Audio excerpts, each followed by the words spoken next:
मेरे प्यारे छात्र मित्रों, मैं हूँ आपका गणपति सर।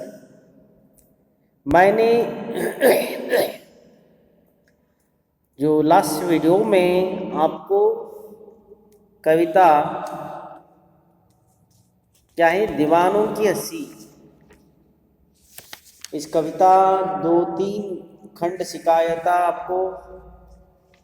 आज इस कविता की दीवानों की हस्ती, इस कविता के जो अंतिम खंड सिखा रहा हूँ, ध्यान से सुनिए, कहीं मत जाइए।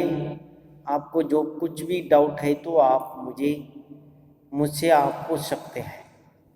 ऐसा अभी सुनिए। दो बात कही, दो बात सुनी, दो बात कही, दो बात सुनी, कुछ हंसे और फिर कुछ रोए। चक्कर सुख दुख के घूंटों को हम एक भाव से पिए चले। दो बात कही, दो बात सुनी, कुछ हंसे और फिर कुछ रोए। चक्कर सुख दुख के घूंटों को हम एक भाव से पिए चले। तो देखिए, कवि इस बात क्यों कह रहा है? कवि इस बात को ऐसा क्यों, भगवती चरण वर्मा जी ने ऐसे क्यों कह रहा है? जीवन के मौल्य है इसमें, जीवन में अनुसरण करने का मार्गदर्शी है, जीवन सफल बनाने का क्या है, एक पथ दिखाया है भगवती चरण वर्मा जी ने। दो देखिए, कविता में कवि क्या कहा है? दीवानों की हस्ती में जीवन को मौज मस्ती से जीने का दृष्टिकोण झलकता है। कविता में कवि भगवती चरण वर्मा जी ने जीवन में क्या है, जीवन को मौज मस्ती से जीने का दृष्टिकोण झलकता है, झलक दिखाया है। जीवन में सुख दुख, हंसना रोना, लेना देना, सफलता और असफलता जैसी बातें स्वाभाविक है। ये सब स्वाभाविक है। प्रत्येक व्यक्ति के जीवन में ये परिस्थितियां उत्पन्न होती हैं, मगर जीवन का असली मजा लेने वाला, जीवन का असली मजा लेने वाला इन बातों की परवाह ही नहीं करते हैं, बल्कि कवि भगवती चरण वर्मा जी ने हमें कह रहा है। क्या कह रहा है? सुनिए, फिर एक बार बोल रहा हूं।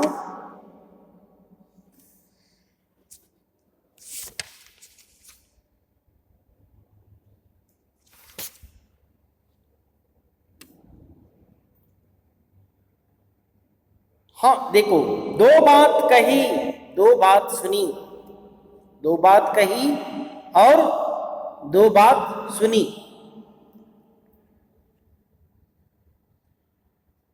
अब तो मैं इसका जो और हमारी मातृभाषा में भी बोल रहे, देखे, उन्मात बರ್ತದೆ, उन्मात ಹೋಗ್ತದೆ, उन्मात ಹೇಳಿ उन्मात ಕೇಳಿ। ಆದರೆ ಇದೆಲ್ಲ ಜೀವನದಲ್ಲಿ ಸಾಮಾನ್ಯ. ನಾವು ಅದನ್ನೇ ಟೆನ್ಷನ್ ತಗೊಂಡು ನಮ್ಮ ಜೀವನದ ಸುಖವನ್ನು ಹಾಳು ಮಾಡಿಕೊಳ್ಳಬಾರದು. ನೋಡಿ, ಒಂದು ದಿನದ ಸಿಟ್ಟು, ಒಂದು ನಿಮಿಷದ ಸಿಟ್ಟು ಒಂದು ದಿನದ ಆನಂದವನ್ನು ಹಾಳು ಮಾಡುತ್ತದೆ ಅಂತ. ಹಾಗಾಗಿ ನಮ್ಮ ಜೀವನವನ್ನು ಸಫಲವಾಗಿ ಮಾಡಿಕೊಳ್ಳಬೇಕಾದರೆ ಇಂಥ ಭೌತಿಕ ಸುಖಗಳಲ್ಲಿ ನಾವು ವ್ಯಸ್ತವಾಗಬಾರದು. ಜೀವನದಲ್ಲಿ ಕಷ್ಟ ಸುಖ ಇವೆಲ್ಲ ಸಮಾನ ದೃಷ್ಟಿಯಿಂದ ನೋಡಿದರೆ ಮಾತ್ರ ನಮ್ಮ ಜೀವನವು ಸಫಲ ಆಗ್ತದೆ ಎನ್ನುವುದು ಈ ಒಂದು ವಾಕ್ಯದ ತಾತ್ಪರ್ಯ.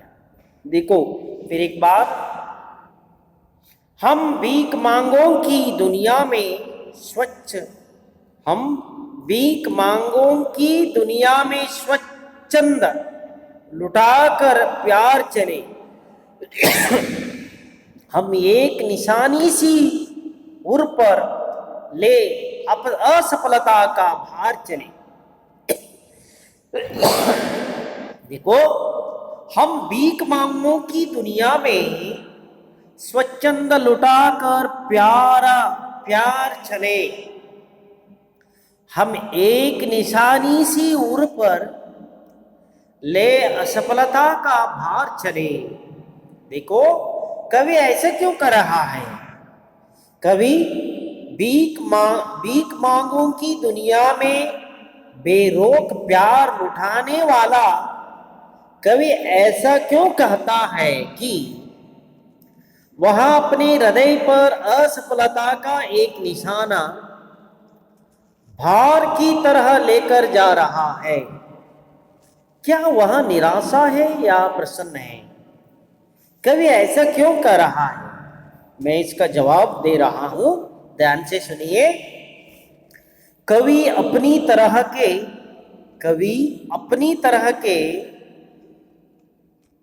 तरह के मस्त मौला और मनमौजी लोगों के प्रति अन्य लोगों की सोच के विषय में कह रहा है. अन्य लोगों की सोच की विषय में कह रहा है कि उसके हृदय पर इस बात की असफलता का भार है कि अपना सब कुछ त्याग कर और अपने पराये का भेद मिटाकर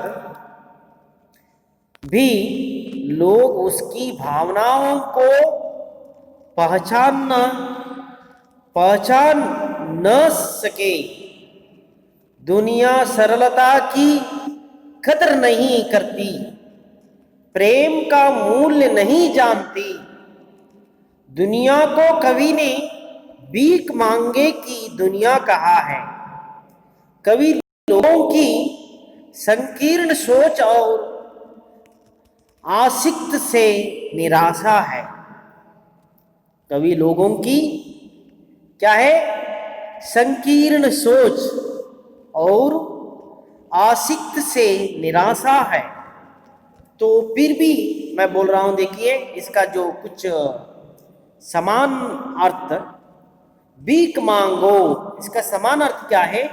भिखारियों या मांगने वालों कहते हैं, और अंग्रेजी में बेगर कहते हैं. स्वच्छंद मतलब क्या है? स्वतंत्र, आजादी. बल्कि लुटाकर मतलब न्योछावर करने वाला, त्याग करने वाला, सेक्रीफाइस करने वाला. उर मतलब क्या है? हृदय, हार्ट. सफलता न होने का भाव. और फराया मतलब दूसरे का. और आबाद मतलब क्या है? खुशहाल. बल्कि आबाद मतलब खुशहाल. बंधन मतलब क्या है? किसी चीज से बांधा रहना.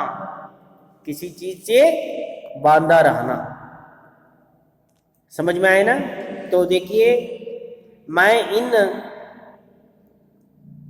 दोनों प्यार का जो मीनिंग्स और भावार्थ बोल रहा हूं, ध्यान से सुनिए. कवि ने ऐसा क्यों कह रहा है? कवि ने ऐसा क्यों कह रहा है कि कवि ने ऐसा क्यों कह रहा है कि कवि ऐसा. एक मिनट रुकिए. तो अभी सुनिए, कवि ऐसे क्यों कह रहा है कि मस्त मौला लोगों को प्रायः, मस्त मौला लोगों को प्रायः भिखा मांगने, असफला और बर्बाद समझने की मुंह भूल कर देते हैं।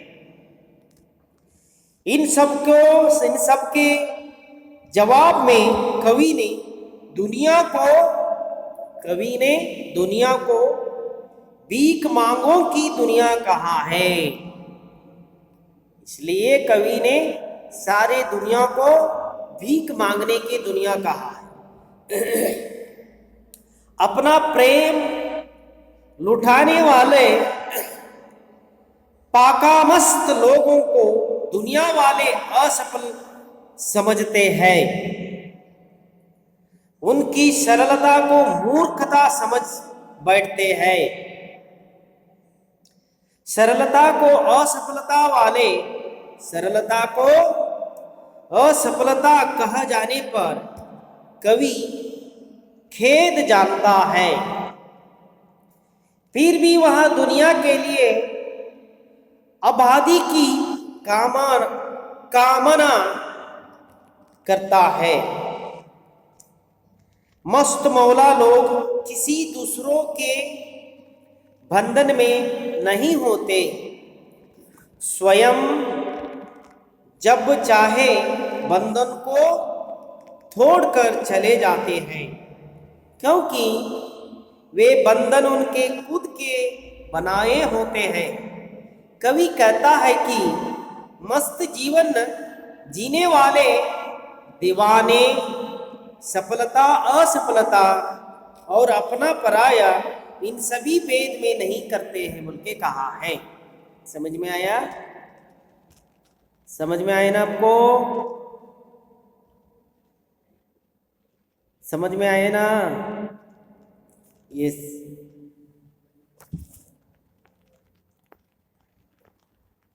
बस इतना ही। बस मैं आपको अगला वीडियो में इस कहानी का, इस कविता के क्वेश्चन आंसर सभी भेज देता हूँ। ध्यान से पढ़नी चाहिए। तब तक के लिए नमस्कार।